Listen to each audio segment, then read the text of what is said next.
Do you want to get better at backgammon? One of the best ways to do it is by watching top players play. But sometimes that's just not enough because you don't know what's going through their mind and why the correct play is correct. That's why it's useful to have a commentary and an XG feed. That's exactly what I'm doing in this video as I commentate a match between two of the best players in the world, Zdenek Zizka and Ryan Rebelo. Thank you for joining me. I hope you enjoy this video. Please like and subscribe and you'll be notified every time I upload a new video. Let me know what you think in the comments below, what you'd like to see in future videos, and I'll work on it. Thank you to my good friend Feher of Backgammon News for allowing me to use this video in the commentary. He has many backgammon matches. I highly recommend his channel. And if you love backgammon, you can become a member of this channel, giving you exclusive access to the most popular videos. My book, Backgammon Strategies, is available. There's a link in the description to where you can get it. And if you're interested in lessons, please contact me via email. My email address is also in the description. Again, in this video, I'm doing a commentary on a match between two of the best players in the world, Zizi, I think it's pronounced Zdenek Zizka, from the Czech Republic, and Ryan Rebelo from Canada. This is from the 2021 UBC tournament in Marbella, round 2. UBC stands for Ultimate Backgammon Championships. It's an outstanding tournament created by Mark Olson, my good friend, and his Backgammon Galaxy team. To find the best player in the world, you get a point for winning the match and a point for earning the better performance rating, or PR, by XG Extreme Gammon. So this is a 7-point match. They're playing on a beautiful Hector Sachs board, black board with brown and white points. Zizi is playing the blue checkers at the top. Ryan, the white checkers at the bottom, bearing off on the right. The clock is on the right-hand side. Names of the players, along with their pip count and scores, are above and below. There was no player cam, but I've placed the images of the players to the left. I've also enlarged the dice to make it easier to see. The XG feed is on the lower right, and my camera is on the upper right. They shake hands, and here we go. That's a 5-2 for Zizi. Splits the back checkers and brings one down. 2-1 for Ryan. Correct play is to bring one down and split the back checkers. Now 5-4. He's able to escape one back checker to the midpoint. That effectively takes care of half of the problem of the back checkers. Now 5-3 for Ryan. It's not really a good alternative. You just make the 3-point. It is a second innerboard point. That's a 5-1 for Zizi. You don't want to slot with one back checker. Now his structure is inflexible with those stacks. That's a 6-3 for Ryan. So you can make the 5-point, or you can run one back checker. He's looking at it. And normally I have these transcribed, but for some reason, sometimes it doesn't analyze one of the positions. So this is the other option. This gives them 2s to hit. You can see on the XG, it's actually better to make the 5-point. Creates a 3-point board. So in the event of a potential hitting exchange, when you have a stronger board, you're a favorite. And he would have a 3-1 board advantage, having 3 points in his board versus 1 point. That creates 9 dancing numbers as opposed to just 1 against a 1-point board. Finds the right play. Now 5-3, he's able to unstack those. That's constructive. You really don't want more than 4 checkers on a point. It becomes very inflexible. Now with the 6-1, look at this. Because of the stronger board strength, it turns out that hitting loose and playing 6-5 is a little better. And because there's only one back checker. One mantra is if your opponent has one back checker, you try to attack. With 2, you prime. What happens is if he makes his bar point, the 7-point, like that, now Zizi can run out with a 6. Now a 3-2. He wants to be careful. He still sees daylight from the 23-point, meaning he can come out with a 6. So he doesn't necessarily need to step up to the 21 point because that's the next point that Ryan wants to make, and he doesn't want to be there when he makes it. He doesn't like stacking checkers, but he has to play safe. If he leaves checkers loose in the outfield, because Ryan's back checkers are split, he has better coverage. So this is another option, but you don't really like that dilly builder. This is close. A dilly builder is a third checker on a deep point where it's not all that useful because that third checker doesn't have anywhere productive to go other than the 2 or the 1 points.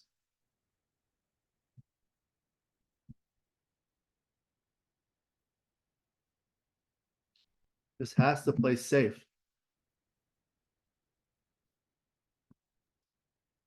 He finds it. Now 5-2 for Ryan. Can't do anything on his side, so start getting things out.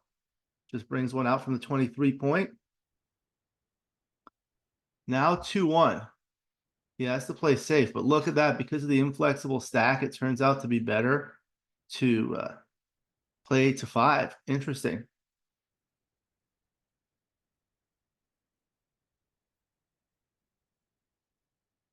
Now double 1 for Ryan.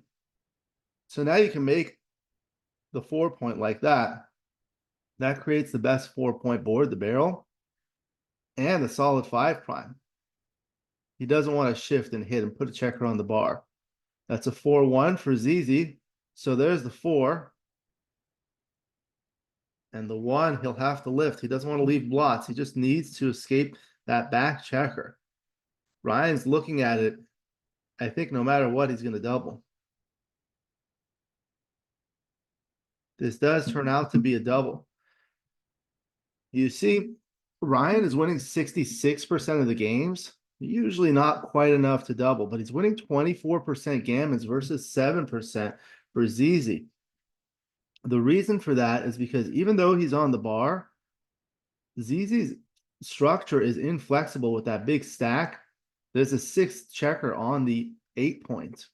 Okay, and those other 2 spares on the 6 and the 3 are not that great, especially the one on the 3. Additionally, he has that solid 5 prime.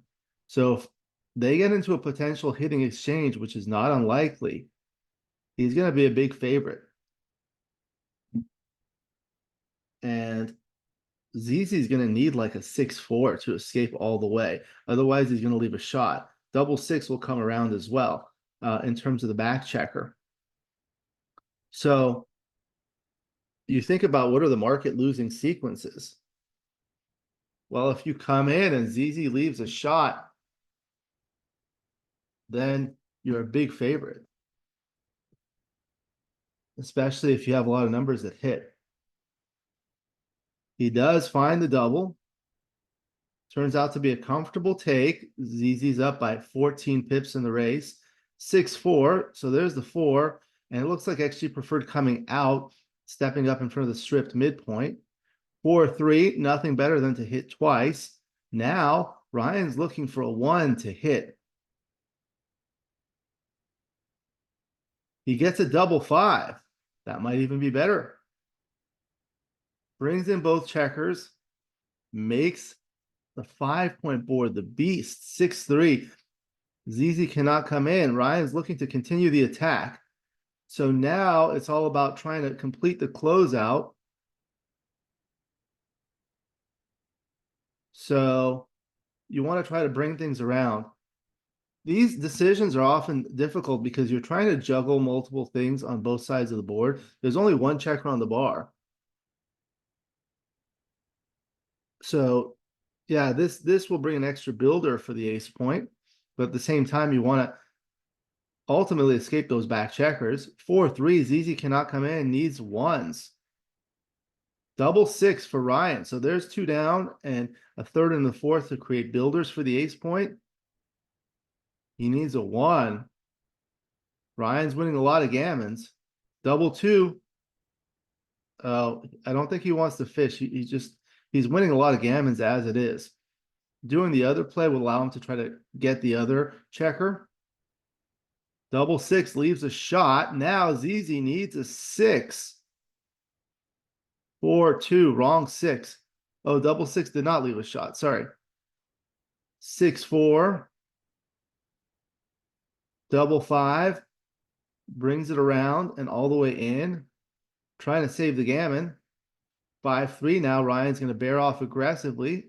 Still winning gammons about a third of the time. 6-5, that moves a lot of freight, as my good friend Bill Ryle says. That'll help save some gammons. Gets 2 crossovers. 5-2. Or that was a 6-3, sorry. Now a double 3. Gets 4 crossovers. 6-5, bears off 2 checkers. 2-1, gets 2 crossovers. Ryan's going to need a double followed by a 4-2. Now only 4-2. No, he gets the 6-2. Ryan gets a single game, goes up 2-0. That's the absolute score. The away score is more important. The absolute score refers to how many points each player has. The away score, in contrast, refers to how many points each player needs to win the match. In this case, with 2 points, Ryan is 5 away from that goal in a 7-point match. With 0 points, ZZ is 7 away. So Ryan is leading 5 away, 7 away. These are 2 of the top players in the world, and they're also very young, both in their 20s. It's outstanding to see top players that are this young. Now, after some development, Ryan makes the 5-point on head, unstacking the 6-point with a 3-1. That's a 6-2, 2-6 from the bar. That's a Ray Fogerlin. That's what he says. 2-6 from the bar is usually awkward because you're usually forced to come in with a 2, and then the 6 becomes awkward. You always want to think about 6s from the bar. With the double 5, he can unstack that midpoint, bring 2 more checkers into the zone, make the 3-point, creating a 3-point board. Now 5-4, he'll make the 18-point anchor. Bring one down. Now double 4. 1, 2, and he's looking to possibly step up. Nope, just makes the barrel the best 4-point board. Now 6-3 for ZZ. He can make his 5-point. That leaves indirect 7s and 8s, but 4-3, double 2, and double 4 do not hit. So that's not as many shots. And you make the rack. Here, there's only 1 blot, but you make the inferior 3-point. It turns out to be right. It does unstack. You don't want to leave too many blots. Double 6 is completely forced. There's 1, 2, 3, and that's it. Cannot move.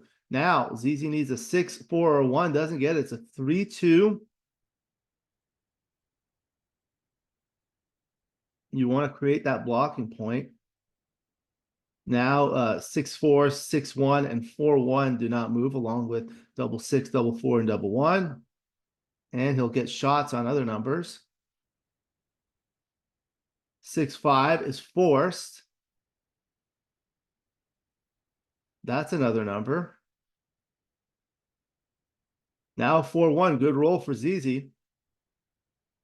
He hits, and you just want to lift here. You want to leave those 4 numbers that hit with that strong board on the other side.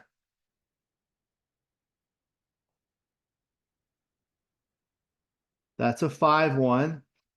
So you want to come in high to be able to escape. Now, ZZ's looking for 1s, 3s, and 6s. Gets a 3-1. Great number.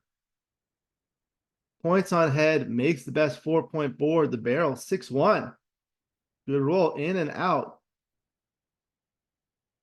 Now, ZZ is looking to double. He can hit with 6s, 4s, and 1s. That's a lot of numbers. So what is that? That's 27 numbers plus the double 3 and double 2. 29 numbers. But Ryan has a stronger board, and he's ahead by 22 pips in the race. Double and a very comfortable take. 6-1. There's the 6, and he can make that point. Now he has a solid 5 prime on his side. 3-2. The 2 is forced, and the 3 he'll shift. My friend Kent Goulden calls that the nifty shifty play. 5-2. So just wants to consolidate. Doesn't want to hit loose. Just bring one in from the midpoint.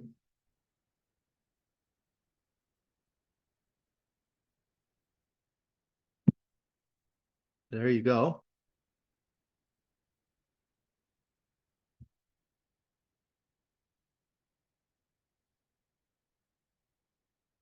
What are the other options? There's nothing really good. You're going to leave a direct shot. Now this leaves only 6-3, which is actually duplicated to make the 4-point. But of course, he'd rather come out and hit. Should he roll it? 4-1. So here you can clear the 5-point like that. Looks like 13-8, duplicating the aces is a little bit better. Now a 6-1. So there's the 1 and the 6. Ryan's looking for a 2 to hit. He gets it. He gets a 4-2. So there's the 2. That's force. And with the 4, he'll bring one down. ZZ's looking for a 5 to come in. Doesn't get it. It's a 4-3. Now, Ryan doesn't have a double yet. He rolls a 6-2. That's the 6, and then continues with the 2. ZZ's looking for a 5. Still doesn't get it. Now it's getting close to a double, but it's not quite a double. He's looking at it. He's up by 39 pips in the race. He rolls a 4-2. There's the 4, and looks like it's better to cover with the 2 with 15-13. The idea is you don't want to give him shots because you're able to cash the game. 3-1 cannot come in, and now it's a pass. Usually when you're ahead in the score, you want to be more conservative with the doubling decisions, especially redoubles. But this is too powerful. 4 points would get him to the valuable one-away Crawford game. The Crawford rule is used in matches, and it states that when one player is within 1 point of winning the match, the doubling cube may not be used for one game, called the Crawford game. Should the trailer win the Crawford game, in the next game, post-Crawford, he may double at his first opportunity, and usually that's what happens. So that really protects the leader. So if you can get to that game, you should really try to go for it. And if your opponent can get to that, you have to be very cautious. And ZZ correctly passed. So that's 2 points. So now Ryan is leading 4-0, 3 away, 7 away. Usually at this score, the trailer can double significantly more aggressively because the leader won't have much value of owning the cube, and his gammons are partially muted. You don't get full value on a gammon, on a double gammon when you're 3 away. Now a double 3. There, and you can make the 3-point, but it looks like it's better to make that 10-point. It blocks the 6s. This one unstacks. Does make another innerboard point.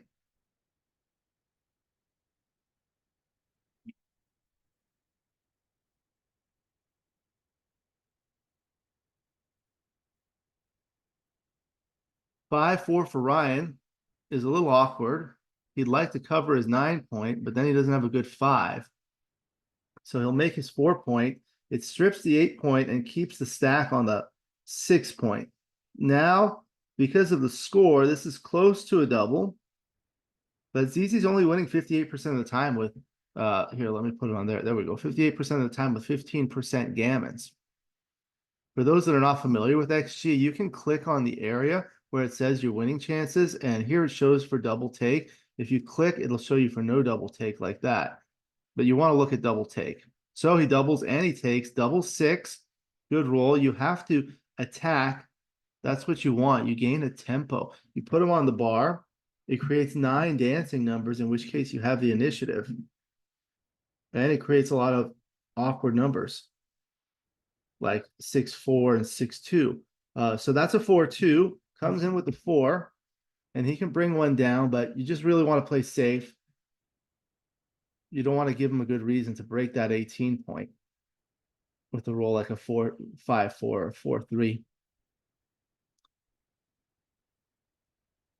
Now 4-2. So there's the 2, and he's looking at whether he should make it. It turns out that bringing 2 down is better, interestingly. That's a hard one to find. This is certainly a natural play.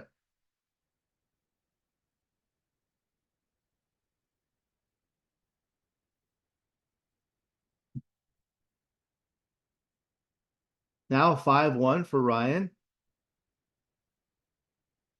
He can hit with the one and then bring one down. Now the fives that hit are duplicated to enter. 6-2, 2-6 from the bar. Comes in and has to play deep. Now 4-3 for Ryan. So it likes slotting that 5 point. I don't think that was that was legal, but that one's actually close.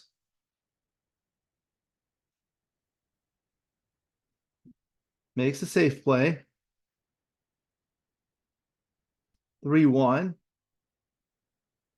He can cover with the full roll or make the 5 point.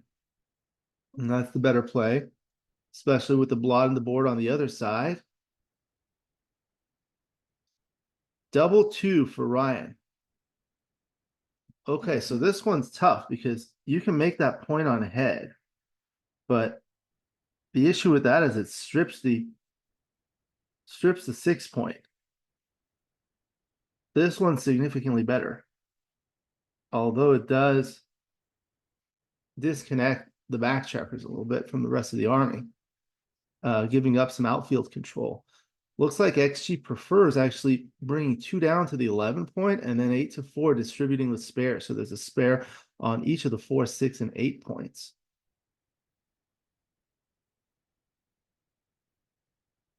See, this leaves a direct shot and it weakens the forward position. These are hard. My good friend John O'Hagan, one of the best players in the world out of the United States, once told me that anytime you roll a double, stop, take a deep breath, and think. Look at the entire board. That's because there are usually many more productive ways to play a double rather than a non-double. So you have to really look at all your options.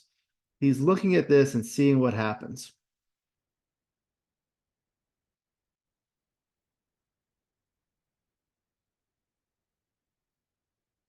The benefit of this is it leaves 0 shots, but it only has a 2-point board and it doesn't put a checker on the bar.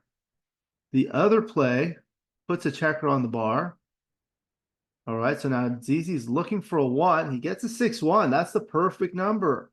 Comes in, hits, and covers. Now, Ryan's in big trouble, needs a 4. He gets a 4, but it's with a 1. There are 4 legal options. You're not going to want to break the midpoint that leaves double direct shots as well as a double 4. You're going to have to break something in the board. And if you're going to do that, you might as well put one on the bar. Now Zizi's looking for 1s and 2s. Another 6-2. So the 2 is forced. The 6 is also forced. Ryan needs a 4 to come in. No, he rolls a 6-2. 3-2. There, he's looking at the pseudo double falcon play, breaking the anchor, leaving a double shot in the outfield. That term was coined by Michihito Kageyama. Double falcon. So you duplicate the 4s. You try to get off that anchor when the opponent is on the bar. See, Zizi's up by 62 pips. He doesn't need that anchor anymore. You have to understand the different stages in a match. Usually early in a game, you want an advanced anchor like the 18 point, the 20 point, and so forth. But later in the game, you're going to have to bring things around so you can come in and bear things off. Tell people backgammon is easy to learn but hard to master. The winner's the one who bears off faster. You really need to come around and bear things off, especially since you don't own the cube. You're going to have to bring things around. All right, so that's a 5-4. Comes in and he can hit, leaves the shot on the ace. What's plan B? There. That's just too passive. This gives him his full roll. He does find it. Now he's looking for an ace. Doesn't get it. Rolls a 6-5. So that's the 5. And the 6, he'll play 16-10. That duplicates the ones that hit on both sides.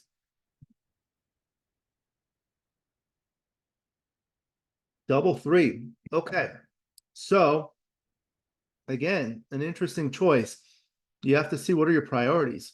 You can do that and make the bar point. It leaves an ace shot. You can do that and continue. It leaves indirect shots. You can hit twice. Where is hitting twice on there? There it is. Let's do the plus analysis. You see here, it has the plus analysis. That's just a higher level of analysis. XG can do multiple levels of analysis. There's one ply, which means it looks one roll ahead. Two ply is 2 rolls and so forth. And then you could have it do a full rollout where it actually plays the game to its conclusion many times and gives you the results.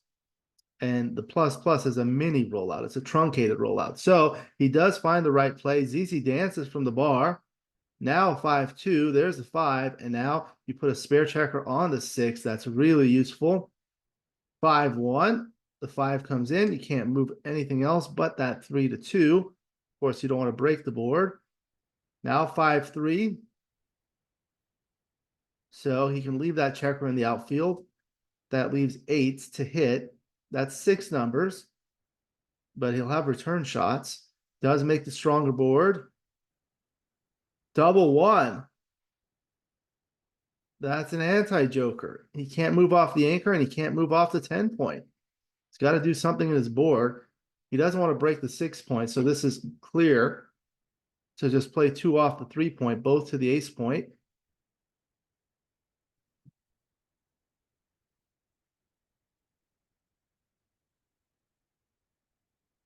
Now a double 3, so that's 2. He can hit. And then there.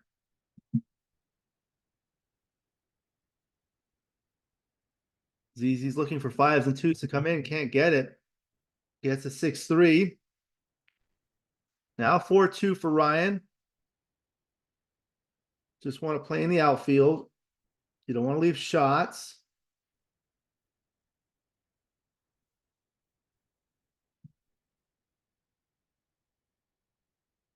Now 2-1 for ZZ. The 2 is forced, and he'll have to play 2-1. It's very difficult to redouble here as the leader. See, and that's part of the thing. What happens is you own a 2 cube. If you redouble to 4, that's going to win you the match. So therefore, ZZ would have nothing to lose by redoubling it back to 8. That way he can win the match. So you lack value of cube ownership.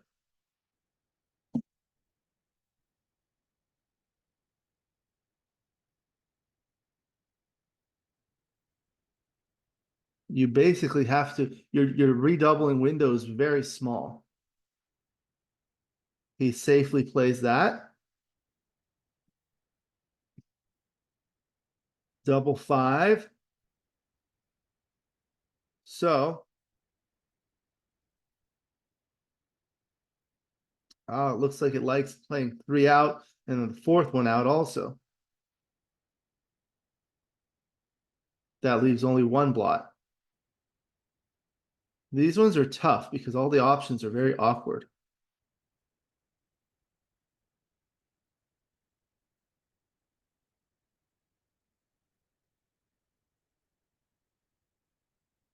He's looking at it.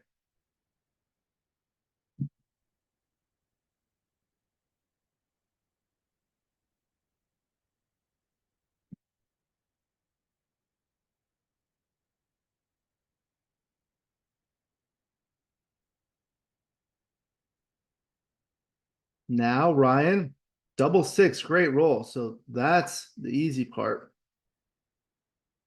And then likes bringing 12 to 6 twice. Oh, that gives you another shot on that checker in the outfield. That's what Ryan really wants to do. Okay, ZZ's looking for a 5 to come in. 5-2 is duplicated, can't come in with a 3-1. Ryan looking for a 3, doesn't get it, gets a 5-2. He really wants to stay back. That way the gammon will win the match. It will yield an extra point of what we call overage because it will get him to 8 points and you only need 7. The 8th point is wasted. Winning 8 points in a 7-point match is like working for 8 hours but only getting paid for 7 hours. It's inefficient. So he doesn't get the 3. He's going to have to bring it around. 4-1. ZZ cannot come in. So can't double yet because of the score. 1, 2, 3, and 4. ZZ's looking for a 5. No, 4-3. Is Ryan, it's too good. It's too good to double. Now that's a 4-2. Double 5. 1, 2, 3, 4. He was going for the gammon, and now it's just borderline too good to redouble. He's up by 39 pips. He redoubles and he passes. He would have needed to roll a 6-1 or a 5-1 followed by an immediate hit. So that takes him to the Crawford game, 6-0. ZZ has not scratched the scoreboard. 1 away, 6 away, Crawford.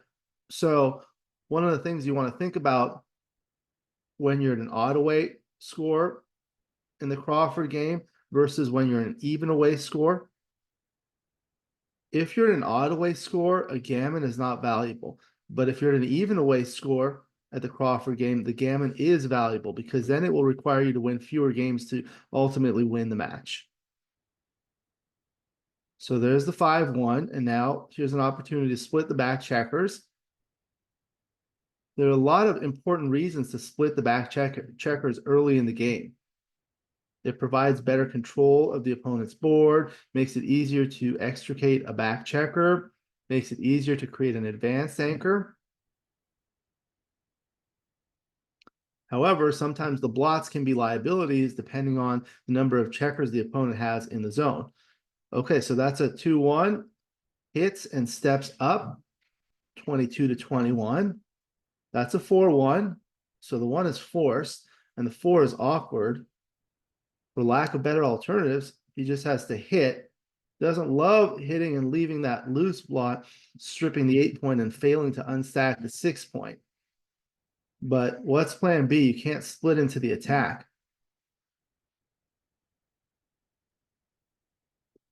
Here, playing 24-20 would be too much because now white has 11 checkers in the zone and is eager to attack on that point. 6-3, in and out. Look at what 6-3 would have played had he split to the 24 point. 4-1. So now he hits, can't cover. They'll have to minimize the blots by lifting. Look at how close 6-5 is. The reason for that is you play similar to DMP or double match point. Double match point is a score where both players are 1 away from winning the match. So there is no cube, and gammons and backgammons do not count, wins or losses. So you can make more aggressive plays because the gammon losses don't matter. So this is sort of like a DMP-like play because gammon losses do not matter for ZZ. Ryan just needs a single point. So Ryan rolls a 4-1 from the bar. After ZZ hits and lifts, the 4 comes in and just steps up. Now a 3-2. So you can anchor, but you don't really need anchors at this score. In general, anchors will help save gammons. ZZ doesn't care about losing a gammon here. That's why it's really important to understand the difference between match play and money play. In money play, you can always win a gammon, and the level of the cube doesn't matter. But here, he just wants to knock Ryan off that point. It also creates bad sixes from the bar. So if Ryan rolls a 6-4, 6-3, 6-2, or 6-1, it's very awkward.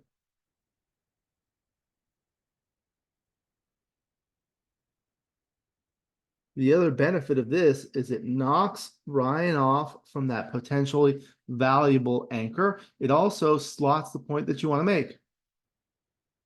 Just like that, 2-6 from the bar. The 2 is forced. Now he's forced to leave a blot. Looking to hit with a 2. Doesn't get it, but he hits with a 6-5. All right, so now he has a lot of shots that hit. Looks like it was a little better to come in high and hit the other way. 6-1, so the 1 is forced, and you just want to provoke action there. It's a distraction play by putting a checker there, because the 6s that can be used to hit can also be used to cover.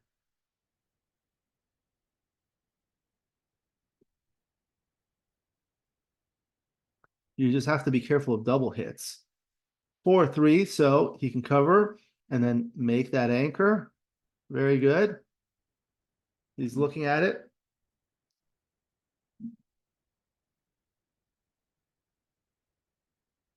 Now double 1. That's really awkward.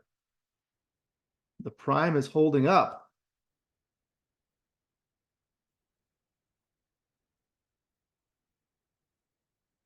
Sometimes you create one anti-joker, and that's big.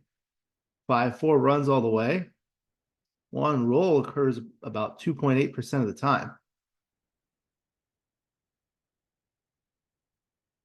Now a 6-3, so there's a 6, and he'll unstack. There you go.